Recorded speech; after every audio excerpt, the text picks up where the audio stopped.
Indeed. Mr. Littman, this is Mohammed Saleh here, and the question that I probably would want to ask you is this.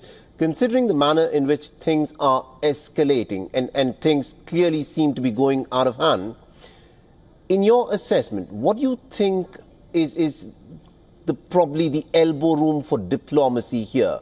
Is there a possibility at all that Iran and Israel would be able to put their heads together, probably sit at a table and then sort things out? Do you think that's a possibility at all? I think it's a remote possibility. Diplomacy has had its opportunity for well over a decade now, and Iran has reacted to it by crossing lines, by acting underneath the table to keep building its nuclear capabilities. Now, President Trump has signaled, his statement shortly after the war began that he hopes Iran will come to the table. Iran has signaled that it refuses to. Right. There were, of course, supposed to be talks over this weekend that Iran said it would not show up. The U.S. Representative Witkoff said he would show up. Things may change. Right. But the key question is going to be whether any agreement at this point could be trusted. Right. Given But do you think, considering the manner in which these negotiations for a nuclear deal have gone on, where the Americans have been talking to the Iranians, the American president had been repeatedly telling the Israeli prime minister, do not stage a military kinetic attack, and yet we saw the Israelis going ahead with this military option that they have deployed, effectively decapitating the top military leadership of Iran and also killing the very man, the key negotiator who was talking to the Americans. With that being the case, how confident do you think the Iranians would be that any negotiations that are offered to them are being offered to them in good faith? I think one thing that needs to be understood by the Iranians is that the current U.S. administration is not like the past administrations. And if you recall, President Trump gave the Iranians a 60-day deadline to come to a deal. Israel's strike came on day 61. Right. I think the Iranians need to understand that the patience of Israel, the United States, and it seems some of the other European countries, such as France, for the delay tactics and the bad faith negotiation tactics of Iran is at an end. But Iran is going to turn around and say that, listen, we are negotiating in good faith. Yes, there was a 60-day ultimatum that Donald Trump did give.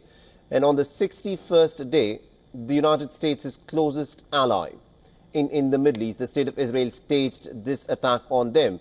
They'll turn around and say that we were negotiating in good faith. The fact that our key negotiator has been killed in an attack by the Israelis is what points to the United States' attempt at negotiations in bad faith, where probably the entire negotiation exercise was to draw the attention away of the Iranians, while this entire attack was being planned by the Americans along with the Israelis. Some folks in Iran may have that perception, but I would point very simply to the fact that throughout all these negotiations, when Iran has been promising that any nuclear technology or any nuclear developments would be for peaceful uses, the whole time it was promising to destroy Israel, the country that launched these strikes. It was fueling terror organizations that carried out horrific atrocities against Israelis, including the October 7th attacks carried out by the Iran-funded and armed Hamas terrorist group.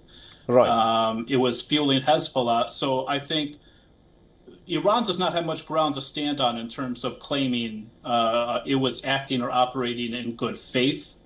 And I think we've seen that over the decades, that even behind the scenes, there was just the vote by the International Atomic Energy Association that censured Iran for violating the non-proliferation agreement. So clearly it doesn't have much, doesn't have a leg to stand on when it comes to good faith and negotiations. Interesting. Now, the Israeli Prime Minister, a little while back when he spoke, he's clearly indicated that regime change is probably what he is looking for, along with American support. This is the terms that he used. He sees the top leadership of the Ayatollah regime packing their bags and leaving Tehran. With the track record the Americans have had with regime changes in the Middle East, like for instance 2003 Iraq, 2011 Libya, and then much later last year in Syria through the proxies, has regime change ever done anything in establishing peace? Well, I don't think, first of all, I don't think this situation really has any parallels, in part because you have a regime that is so deeply unpopular. There's not an ongoing civil war as there was in places like Syria. You could also look at Libya. There's a horrible track record. A lot of people, in fact, turn around and say that the similarities between what is being done with Iran are very similar, one would say, to what was done with Iraq in 2003. There were allegations that were made that Saddam Hussein, the Iraqi leader back then, had weapons of mass destruction.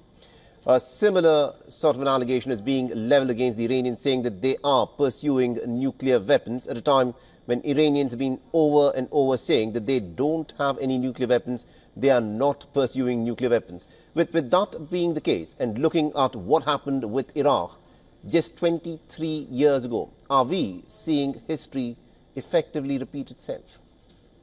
No.